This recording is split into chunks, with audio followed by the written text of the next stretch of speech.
Alright, so like Bob said, I'm Ellie Hess. I'm the Assistant Director of College Credit Plus here at NTC, and I will be your point of contact as you start the admissions process. I'm going to go over a few ground rules real quick. We are going to go through the state presentation. It is long, it is lengthy, it is a lot of information. If you leave here tonight and you're completely overwhelmed, you can always go and view this presentation on the Ohio Higher Ed CCP page. We will also be posting this to our NTC website on the CCP page. So if you don't get everything or you get confused or have questions, it'll be available. Everybody should have picked up a blue folder, an NTC folder, that has all of our information for CCP here at NTC. We'll go over that as we go through the presentation. And then also we have the Tech Express going on tonight. So there's a bunch of tables out there with engineering, criminal justice, business, all that fun stuff. If you have that sheet that has like some checkboxes on it, after you sit through our presentation, if you go around to all of their tables, learn about some of our programs, turn that sheet in at the end, you'll be entered for a drawing to win an NTC book bag, a sweatshirt, or one of our little huskies, which is our mascot. So make sure to do that. We won't be doing the drawing tonight, so you feel free to go through the tables and then leave as you want. We'll do the drawing probably tomorrow, and then we will deliver the prizes to your high school. So with that, I'm going to introduce Cal Morris, our Director of CCP. He's going to go through the state presentation, and he's from West Virginia, so I want everyone to pay attention to his accent. Okay? All right, here you go, Cal. Got jokes tonight, have we? West Virginia, right? What's it called? Build a herd, right? Marshall, West Virginia, right? Okay. So, you've heard from Bob, who is my boss. Ellie might as well be my boss, tell me everything I need to do. But I'm the Director of CCP here at NTC, and Brant is the CCP Coordinator. As we've just had this talk about Huskies, there is our mascot coming in fine form, hanging around. So tonight we're going to discuss some things regarding College Credit Plus. Like Ellie mentioned, it is very information heavy, so if you do leave here and your brains are kind of spaghetti, I completely understand that. There's a lot of information that's repetitive, but for the right reasons. CCP is a fantastic initiative, but it has to be taken the right way. And if it's not, it can really hurt you in the long run. And we're going to go through some of that stuff as we go through the slides. Once we get done with the slides, there's about 4 or 5 slides that actually talk MTC specifically. That Ellie will come back in and go over that stuff. And then, like she mentioned, there is some programs outside that would love for you to stop by and get some information on if you have an interest in that field. So, we will get started. Okay. So, College Credit Plus, for those people in the room that don't know this, CCP started back in 2015, so we're going into our 6th year, or going into our 7th with the new school year in in August. It is the dual enrollment program for the state of Ohio. It took over from PSEO back in the day. And College Credit Plus allows high school students to earn high school and college credit at the same time. So students through grades 7 through 12 can take part in CCP. You must be a resident of the state of Ohio and live in Ohio for 12 months to be able to take part. If you do go to a private or homeschool school, you can also participate in CCP, the same rules apply. As a CCP student, what kind of makes you different than a traditional college student is that you can take CCP classes at multiple colleges. So once you become a traditional college student, you can only attend one school at one time. As a CCP student, you get the benefits of taking courses at multiple institutions. So if you have an interest in a specific field, but you might be on the fence with what institution you want to go to that school to take part in those courses and obviously that degree, you can go to those institutions and take those classes to see if it could be a good fit for you. So that's a really strong option for students that are obviously looking to take part in CCP. To be eligible for College Credit Plus, you will meet certain requirements to be able to take part. And we'll talk more about that as we go through here, but we will look at a few different eligibility requirements such as your GPA in high school. That obviously looks across the entire time of your high school career. Even if you're in middle school, we still look at the grades that you received there. And then we also look at ACT scores, SAT scores. If you don't have those, we can put you in a state test called Accuplacer that took over from Compass a couple of years ago to see if you are eligible for CCP. Students must be successful in those courses to get the credit. Pretty self-explanatory, but you'd be surprised how many people ask if that actually happens. Students fail a class, well, can I just get that wiped off my transcript? No. These courses that you take will be on your high school and college transcript for your entirety of your education process. Even if students fail or withdraw, those courses and those grades will be on your transcript and will be reflected in your final GPA. So if you're a 4.0 student at high school and you're going to try to be the number one student in the class, valedictorian, and you take a CCP class and get a C, that C will be reflected in that 4.0 GPA. So it's really important that you understand the difference between those high school and college courses. Your high school transcript will match the college transcript as well. Students can take classes summer, fall and spring semesters. So from a college level, the summer course is the start of our academic cycle. So if you want to get a head start, or you need to get caught up, for example, or you're looking to complete a certificate or a degree, you can take summer classes that might help you towards completing those different certificates or degrees. Students can take courses in a variety of ways. Like Bob mentioned, you might see your high school teacher teaching the course. That's because they have a master's degree in the subject area and that allows them to teach. We might send somebody to your school to teach that course, or you can also come to campus or take courses online. So for everyone's schedule, there is a way to fit it in. So step one, eligibility. Like I mentioned, the assessment scores or assessment exams that you take will allow us to know if you can take CCP. Again, some of this information is redundant, you will see a lot of it. We want to make sure that parents and students understand how to take part in CCP. So student scores on a college level test could be ACT, SAT, Accuplacer. Alex test is a math-based test which we don't use at MTC, but other institutions might. This is a really important part when it comes to applying to colleges. If you are interested in, for example, going to MTC and OSU to take part in your CCP classes, you have to apply to each institution. You don't just apply to MTC that allows you to take classes at OSU. You have to apply at both of those. And the reason I say that is because OSU has a different eligibility criteria to take classes at OSU. So if you are looking at taking courses at multiple institutions, you have to see what their requirements are to be eligible. Colleges and universities will review your scores, your GPAs. I know in the slide a couple before I didn't mention it, but at the bottom it said the state are yet to come back with us on the GPA requirements. They actually came out this week. So if you have a 3.0 GPA or higher, that will make you eligible for CCP. If you have a 2.75 or higher and have an A or B in that content area, that will also allow you to be eligible for College Credit Plus. If we need to test you for math or for English, we can do that on top of those scores.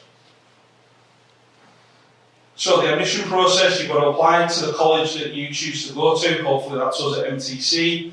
Ellie will be the person you work with closely when that process starts. Students must meet admission requirements to be able to take part in CCP. This past year, the state passed a law that every student and parent, when they complete an application with a college, must sign off on the permission slip. The permission slip is within the application, and the permission slip mentions about adult content in a college course. We want parents and students to understand that you could be in an online class, in a discussion board, and content may appear in a discussion that you as the student, as a 9th grader, may have never heard before, never had that conversation with a family member, with parents, guardians, whoever it is, and now that conversation's come to your dinner table. We want to make sure that parents and students completely understand that they're taking a college level course and there will be college content within that course. So that permission slip is in there so you guys understand that this could happen. So for example, you could be in a human anatomy physiology class and they're talking about anatomy. To some, they might not have spoke about that as a family. So it might be brand new information to that student. So we want to make sure that everyone's aware that this could happen. If you don't sign off on that, you can't take part in CCP, and it doesn't matter what institution you apply to. So once you've gone through the application process and the application's done, transcripts have been sent in, you've been verified that you can take part in College Credit Plus, a final decision will be made. Once that happens, back to this permission slip law, there is also a questionnaire that the student will fill out, and it's 2 questions. One question is, does the student feel ready for college courses? The second question is, does the student have the capability, the maturity and responsibility to take part in a college class? So as the student and as the parent in this room, you're going to have 2 completely different perspectives on both of those questions. If your student is somebody that you need to shout at in the morning to get out of bed, do they have the responsibility and maturity to take an online course where you're doing it by yourself? And we'll talk about the parent and student role as we go through this. So it's really important to obviously look at these questions and obviously answer them to the best of your ability. If you can't answer those questions and you don't think you're at that level, we will not register you for classes. That's the last step before we register you in any courses. Once all of that process is done, I know it sounds like a lot, but it really isn't. Ellie will walk you through that once you're doing your application. We will work with you in your high school to get transcripts, and then we'll work with you in your high school to see what courses you want to take. Many high schools offer courses at the high school, so some of those courses you'll already be filling in, and we'll go through how that works. But you may want to take a course on campus or online, so we'll work as a team to figure out how that works. So CCP courses can satisfy as a high school graduation requirement. So let's say you take an English Composition 1 course, which is a college level English. That could also suffice as a high school English graduation requirement. So you need 4 English credits as a high school student to graduate with that high school piece. Any of those college English classes that you can take can help towards that. So you're kind of hitting 2 birds with 1 stone by taking these college classes. Again, we will work with you and your high school guidance counsellor or whoever runs CCP at your school to make sure that those things are happening so you aren't having to take more classes than you should. So students that are starting to take CCP classes need to complete classes within the first 15 credit hours, what we call them level 1. In your blue packets that you have, the list of level 1 courses is in there. I believe it's page 5 or 6. 7. Transferable courses which tag an OTM in the course, in the catalogue, it tells you what OTM and tag courses are. TAG stands for Transfer Assurance Guide, meaning that every 2 and 4 year state school in the state of Ohio have spoken and have got an agreement that those courses will transfer to those schools. So if you take a Composition 1 class with us and then transfer to OSU after high school graduation, that composition class will transfer in as your English credit. So it's really important to make sure that you look to see if your courses have an OTM or an OT30, a tag or an OT36 next to it. Courses in IT, computer science, anatomy, physiology and foreign languages, any courses that are part of a technical degree, so if anybody in here is interested in getting into any health courses or business, IT, engineering, criminal justice, all of those courses are classed as technical certificates and degrees, so you can take courses within those fields. In your booklet on the last page, I do know this, the 15 and 30 credit pathways are built out for you, so you can see what type of courses go into that degree. So there is some gen eds in there, and there is also a couple of courses, especially on the 30-hour pathway, that talk specifically to the degree itself. Once you've gone through those level 1 courses, you can move on to level 2, and then now non-allowable courses. Private courses, one-on-one instruction, so if you, for example, play the violin, you can't go and have a one-on-one instruction lesson with that person. Okay, those are non-allowable. Courses with high fees, anything above $750. So this stops people going and taking aviation courses, for example. Colleges were allowing students to do that up until a few years ago. CCP students taking aviation classes, it costs a lot of money. Study abroad courses, you can't go to Italy on your summer break, unfortunately. Physical education courses, so you can't take yoga as a CCP class, even though that'd be nice. Pass and fail courses or remedial or religious courses are non-allowable. Grades, and we had this conversation with a student today. Grades will be factored into your high school and college GPA. Okay, so like I mentioned earlier, any course that you take and get a grade for, whether it's an A, B, C, D, fail, withdraw, will be on both transcripts. So how does that work in regards to you and your high school and college career? So you get 30 credits from the state in regards to CCP. The easiest way to break this down, let's say you take 5 high school courses for the entire school year, okay? Each of those courses equals 1 Carnegie unit. 1 Carnegie unit equals 3 college credits. So if you take 5 courses at your high school, that equals 15 credits from a college level. So that allows you then 15 credit hours for the entire school year to take part in CCP. So remember, you can take courses in summer, fall and spring. You can use those 15 credit hours whenever you wish. You can use them all in the fall, all in the spring, you can split them up. But remember, you can take high school and college classes together. So that composition course, for example, I was talking about, that might be one of your high school credits. So now you've actually got 18 credit hours to use towards CCP. That makes sense? And we will work with you, your high school, to make sure that obviously we're following that. We don't want you to go over the 30 credit hours. If you go over the 30 credit hours, you will then have to pay for the course yourself. So again, with students taking courses or can be taking courses at multiple institutions, it can become a bit of a nightmare for your high school guidance counsellor to try and track that.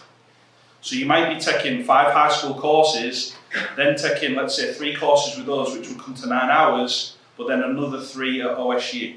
That's another 9 hours, so you're past your 30, so then we need to decide which courses you're paying for. If you don't want to pay for courses, we then drop you within the drop date to make sure that that doesn't come into situation. During your entire middle school, high school career with CCP, you are given 120 hours. On average, a 120 hour process, you would complete a 4-year bachelor's degree. So depending on when you start, that's how many hours you've got to use. So there is important drop dates that you need to know as a college student so you know when to drop. So there's no record of that course ever being on a transcript. When you can withdraw, which doesn't affect your high school GPA or college GPA, but you will be given a W, and then the fail date after that W, okay? As a college student, Ellie will send out these dates throughout the semester, so not a single student can turn around when they want to drop in, let's say we use the fall semester and they want to drop early December because they've got a terrible grade, you will be given an F. A student can't turn around and say, well, I didn't know those dates. Ellie over-communicates in a good way. And the reason I say that is because we want to make sure that students are fully aware of what they're actually getting involved with. Okay? Students in the room, communication is key, and we will talk about this as we move through here. If you do drop before those dates, like I said, there's going to be nothing on your transcript, but it's going to be important that you know when they are. Your high school will pay for your books, they will pay for your tuition for the course. CCP is free, but it's only free as long as you pass the class. Students and parents need to remember that, especially parents that see the big free sign. It's only free if you pass. The high schools, by law, have the right to stop you graduating if you owe them money for the class that you've failed. Something else to consider when we're deciding if CCP is a good route for you. So, what's the difference between high school and college? Testing. High school tests are something that's given weekly or at the end of a chapter. Colleges normally have 2, a midterm and a final. So it's very, very different in regards to how tests are administered. Study time, like Bob mentioned earlier with the whole study process and you actually knowing the difference between how it is to study in high school and how it is to do in college. The big difference is within high school, a lot of your homework is normally within the class itself, minimal work outside. From a college standpoint, a lot of your work is put in outside of the classroom. So a standard rule for every 2 to 3 hours of homework for every hour spent in a class. So if you're in a 3-hour course, that course is telling that student you're expected to put in 9 hours of homework that week on that course. Now you might be taking a math course and math is something that just clicks with you. You might not have to do that.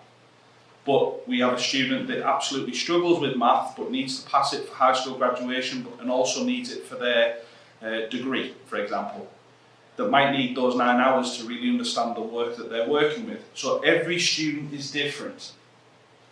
But let's say you play sports, or you're in band, or you have a part-time job. Can you take on those extra hours that you need to be successful in the classroom and have all of those extracurriculars? Knowledge acquisition, high school information provided mostly in class. Out of class research, that homework piece is minimal. From a college standpoint, your out of class work is a lot more. You're doing a lot more research. If you're taking a composition 2 class, for example, you're going to be writing a 30-page paper. How are you doing the research for that if you're in a classroom? You're not, you're doing it outside, you're going to the library, you're doing stuff online. Again, it's not in the classroom itself, so it's something else to consider. Grades, this obviously goes into the testing piece, a lot less tests, so obviously the big midterm and finals, that's where the majority of your points are given. So it's really important to know the difference. One thing about the grades, at high school you might be given something called extra credit. You do this on top of this, you're going to get more grades. At the college level, extra credit isn't something that, it's not even a word. Faculty do not give extra credit. You get a syllabus, you know exactly when those assignments, those midterms, those finals are due, or when the tests will be given. That's how your points are graded. Your points will also be on the syllabus to know how they are graded. Role of the parent. This is one of the biggest pieces that I can talk about tonight. Parents at high school are strong advocates working closely with teachers and counsellors. You can go into your guidance counsellor tomorrow and say, hey, how's little Johnny doing? Is there anything we can do at home to help? From a college standpoint, parents act more of a support system. Okay?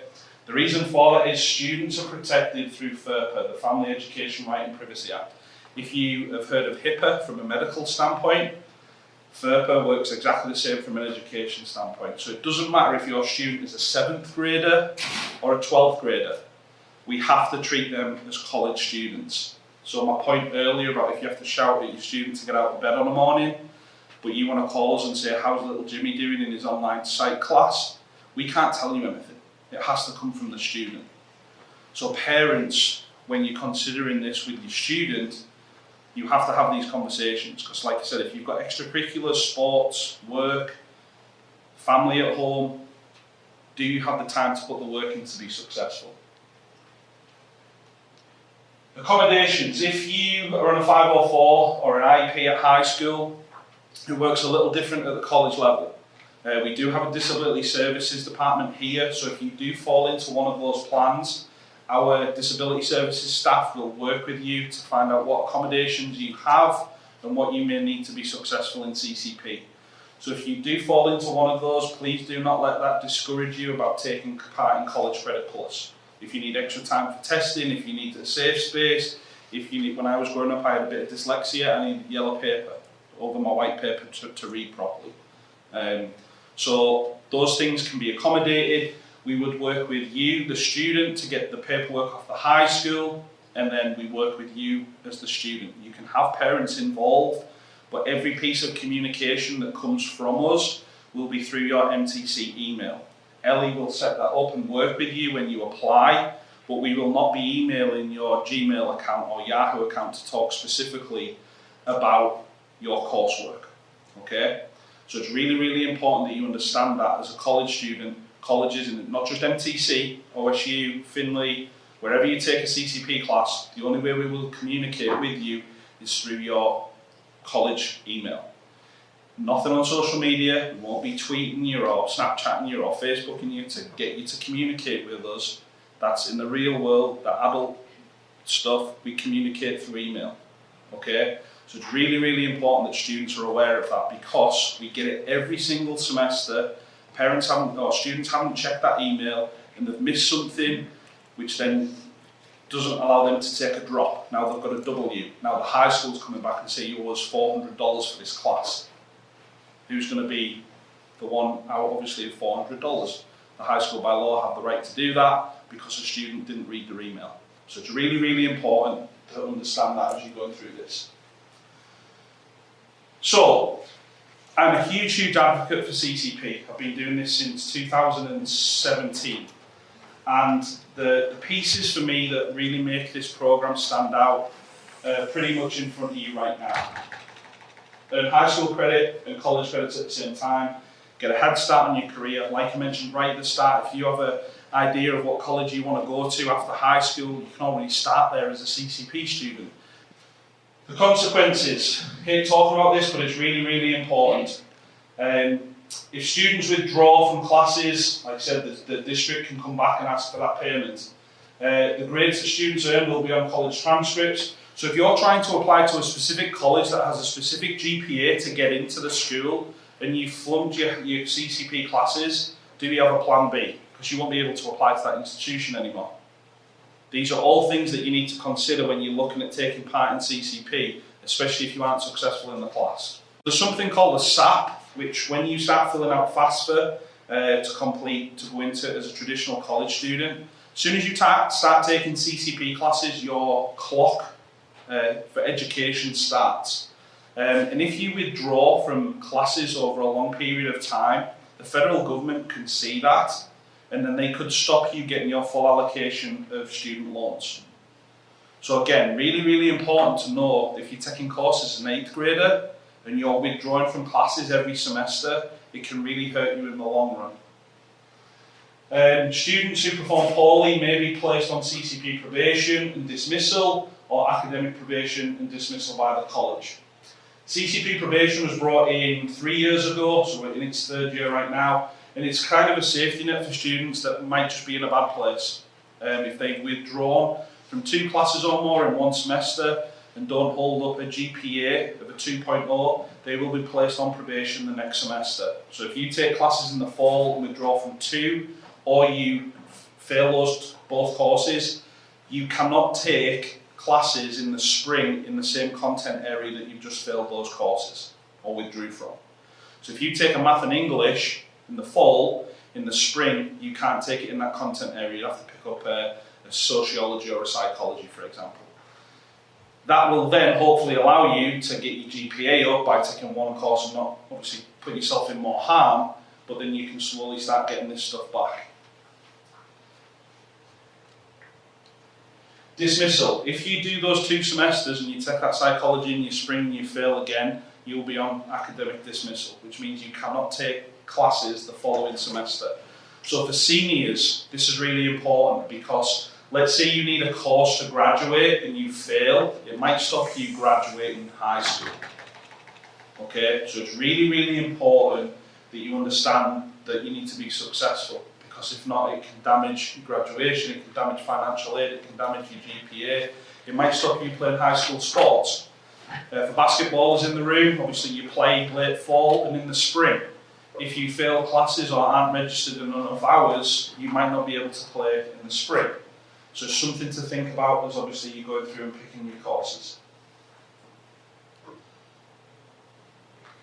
Spoke about expenses, no cost to the student or family for tuition, required fees or books. That is back on the high school, but we won't be paying for your lunch if you're taking classes here. Okay? We don't have a parking pass cost, but obviously if you go get a B-dubs for your lunch, you can't bill us. Alright, unfortunately that's on you. But they do have buy one get one free on Thursdays for wings. Just found that out, so pretty excited about it. Even though I've been in 2 years. Thanks, Brian. Appreciate that. Private institutions have no cost for students, but they could have a small charge on top. Obviously I don't work for a private school, so I can't go into much detail about that, but there could be a cost if you choose to do that. Now, the top piece, the letter of intent, this is a high school document that you need to get with your guidance counsellor to make sure you fill this out. The date is April 1st. You must fill this in before April 1st, okay? Now, let's say you are interested in CCP, but you're not sure yet if you want to take this. By signing this form, it doesn't sign you up to take CCP. It literally just gives the high school and lets them know that you have an intent, okay? So let's say you fill that in March, right? You go through summer, not really interested. Fall, I play soccer, so I'm not going to do it. But in the spring, I want to pick up an online speech class. If you didn't fill out that letter of intent, even though it's nearly a year ago, you can't take classes in the spring. So sign the letter of intent and hand it in. It doesn't sign you up for anything, but it gives the high school an idea of how many students are interested in taking part, so they can budget financially for that. Okay, so we have two different options here, okay? As a high school student, you have the option of both, okay? And this is how they work differently. So students must confirm with the college and secondary school if a student will take advantage of College Credit Plus by using state funds. Option B, if you are taking a class, let's say at River Valley, and the course is at the high school taught by a high school teacher, in the eyes of the state, you are classed as an option B student. Now, let's say that you want to take a summer class and you don't want to use any of your 30 credit hours, and you want to self-pay. You are now an option A student. Option A meaning you will pay for the course and the book. You also have the opportunity of telling the college and the high school how you want that grade to be handled. And when I say handled, you can use it just as a college grade or both. Okay? So if you do an option A and you just pay to take that speech class online, you cannot have it, you can tell us before the class starts that you don't want it on a high school transcript. Does that make sense? Again, you have plenty of options. Kind of ahead of myself with the slides here. So, what support services are available to you as a student? High school guidance counsellors continue to provide assistance. Please use your guidance counsellors. They are a fantastic resource, and it's free. If you've got concerns, issues, grumbles, I'm not enjoying it, please go and speak to them. Because for you to drop a course, especially if you're taking a class at the high school, we have to hear from them to be able to drop you. Okay, so please communicate with your guidance counsellors. College advisors, us three, right here. We will work with you to make sure that everything is okay, that you are doing well. If we hear things that it isn't, we have internal systems that can show us how many assignments you've completed, what your grade is, how many times you've logged into your email, how many times you've logged into your class. We get alerts if that doesn't happen, so we can try and troubleshoot before those deadlines to say, hey, little Jimmy hasn't done anything this semester, is he still on vacation? Then we can reach out to the high school, find out what's going on. Obviously, hopefully everyone in the room has heard of that little thing called COVID. It's been an absolute nightmare because we've had students that have started the semester, got COVID, had to stay home for 2 weeks and missed 2 weeks. So we've had to stay flexible by allowing those students to get better, hopefully, touch wood, and then come back and obviously pick up those courses again. So again, that communication is so important. If you're off, please communicate. Parent, please communicate to your high school. Again, like I mentioned earlier, even though parents can't call us and say, how's little Timmy doing? You can still have that relationship with your high school from the communication standpoint. Let your guidance counsellor know, little Jimmy's he's off, he broke his toe and he's in hospital getting it fixed. Please let them know, so then they can tell us and we can communicate on our end to the faculty saying, little Jimmy's in hospital, he's going to be reaching out to you to find out how he can catch up.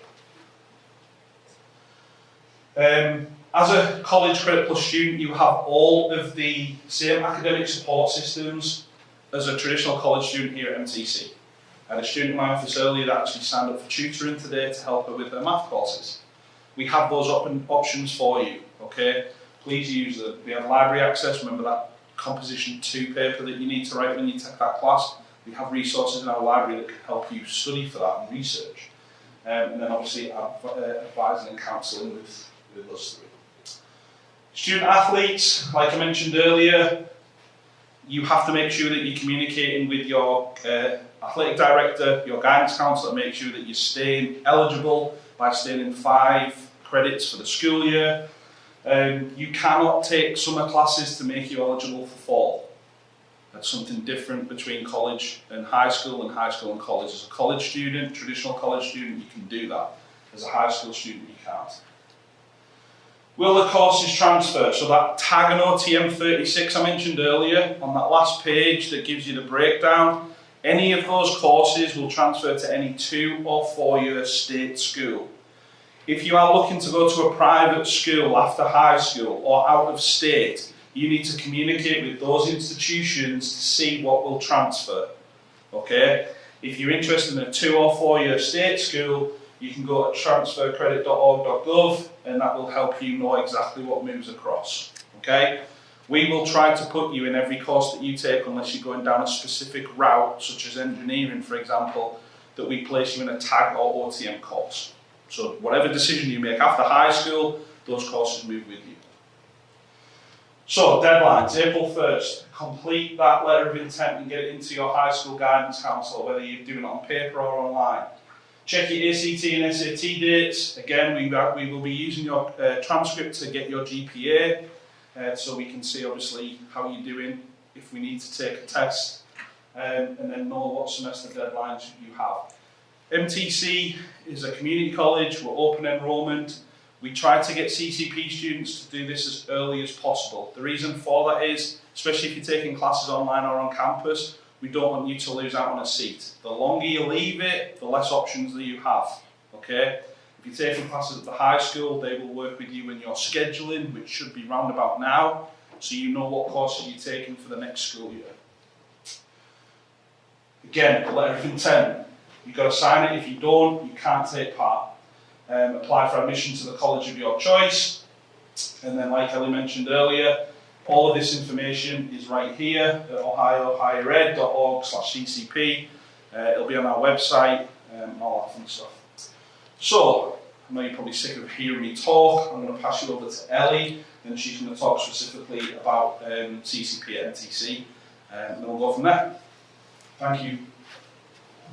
All right, so that was a long presentation, so I'm going to try to fly through this one pretty quickly. Show of hands, how many River Valley students do we have here tonight? Okay, after we're done with the formal stuff, Mrs. LaBarge is here, so you can stop and see her for information about River Valley specifically, so I just want to make sure you knew she was here. So we're going to go through just our application process real quick. So you'll turn in a letter of intent to your school. Then you need to apply on our website. It's really easy. If you go to MTC's website, click apply at the top, and do the CCP application. When you apply, if you do it correctly, you'll receive an email from me within the next couple of days that says, thank you for applying. Your application is under review. The next step would be to have your high school counselor send us your transcript. If I know where you're from, because you put it on the application, I'm going to reach out to your school and ask for that stuff. But you may want to check in with them as well so that they're aware that you applied. And then you will test. If you don't have a 3.0 GPA, you'll have to test for admission. If you do have a 3.0, but you're wanting to take English, math, classes like that, then we'll test you for the AccuPlacer, or we have another placement test through MTC. We are offering AccuPlacer testing at many of our high school locations, so check in with your school counselor to see if we'll be there. It might be easiest just for you to go ahead and get that testing done and out of the way while we're there. After you have been accepted, you receive your acceptance email from me, there's a link in it for you to complete that CCP mature content questionnaire. That's the thing Cal talked about earlier. That's the 2 questions that you have to answer yes. If you do not complete that form, we cannot register you. So if you have questions about it or you're having issues getting into your email to get the form filled out, let me know. Like I said, I handle all applications, so you'll be getting lots of information from me. But please make sure when you do your CCP application that you put a personal email as your contact. The reason I say this is a lot of our high schools have blocks on their emails that we cannot reach you. So if you put your high school email and there's a block on there and I try to reach you and I can't, not going to be able to get through. So please make sure you use a personal email that you check often, Gmail, Yahoo, whatever. Make sure it's yours. Also, don't put your parents' email because I'm going to send you lots of information and they're going to get annoyed if I constantly bug them, like, tell your student this. It's also used when we're in the middle of a term and you're not checking your email. I will send you a reminder to your personal email and to your cell phone and to any other information that you give me to please check your MTC email. So make sure you do that. Once officially accepted, like I said, you'll get an email from me pretty quickly, but you will also get a letter in the mail from MTC about 2 weeks after that point. They only run it so many times, but the email from me will have all the information that you need in it. So on our application, I have this highlighted because it's very important. You need to make sure that you put your social security number on the application. It is not required, and we're not allowed to require it per state law, but we need your social security number for state reporting, and you're going to need it in order to set up your email and get into the MTC system. If you don't put it on the application, it will cause you problems later, like me hounding you down all summer trying to get you to turn in your social security number. So it's much easier just to put it on this application because it's right there. It is a safe electronic form to do. If you don't do that, then you actually have to deal with our Office of Registrar to get the social put in there, and they won't take it from a parent. They make the student turn it in. Like I said, it's a long, lengthy process. So if you don't know your social, wait to submit the app. Wait until you have it in front of you. The earlier you do this application, the better. One, because our summer registration is already open. Fall registration opens next month. If you're planning to take classes online or at MTC, you're going to want to apply so that you're in and can start registering. If you're just going to take classes at your high school, you have a little bit of time, but we want to get you in and applied and ready to go before you leave for summer break. So just make sure you can do this anytime. Go on tonight, submit your application, and you'll hear from me within the next few days because it is a manual process. I have to actually go through everybody's applications. So we have some deadlines on here. But like I said, summer's open right now, so apply ASAP if you're wanting to do summer term. For fall, we have May 1st as a deadline, but like I said, our registration opens up in March. So if you're wanting to get registered and ensure that you get the course that you want, that there's enough seats in it, register early, or apply early so we can get you registered. And when you apply, you'll be assigned an advisor, whether it's me, Cal, or Grant Baker. We are the only 3 advisors for CCP, so that's who you'll be dealing with. And then if you want to wait and do spring of next year, the deadline would be November 1st. So this is our contact information. You can take a picture of it. There's business cards also out on the table.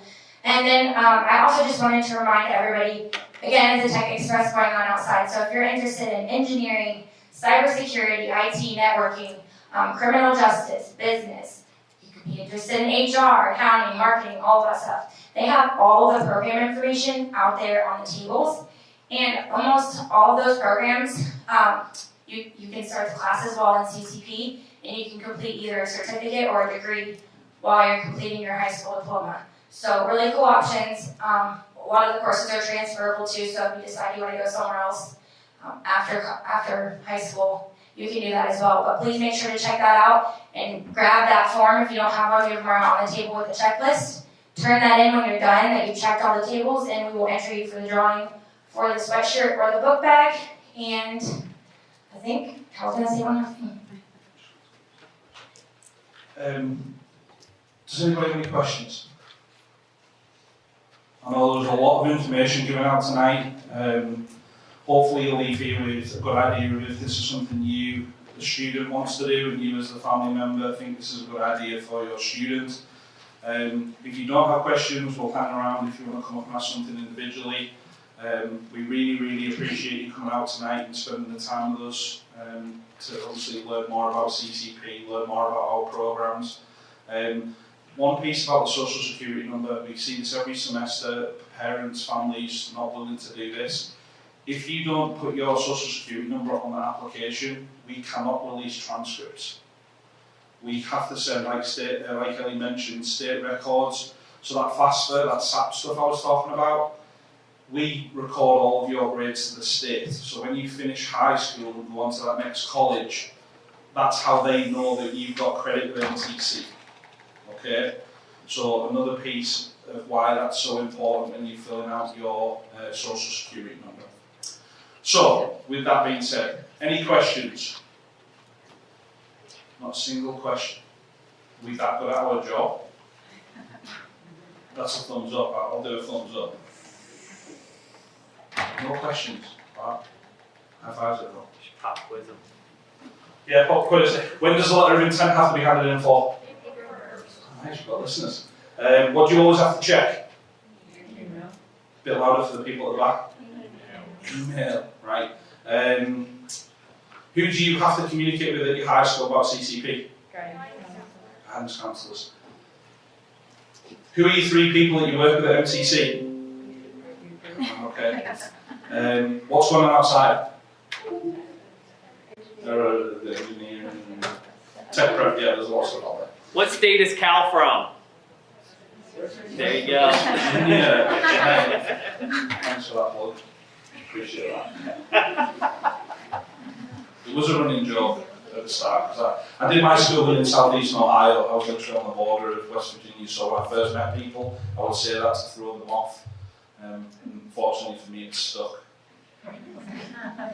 So, thank you guys, really appreciate it. There's some sweets and candy out there, and water and crisps, chips.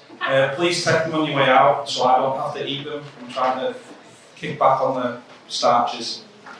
Okay, thank you everybody. Like I said, we'll be round here at the end, so ask questions if you need to. If not, peace.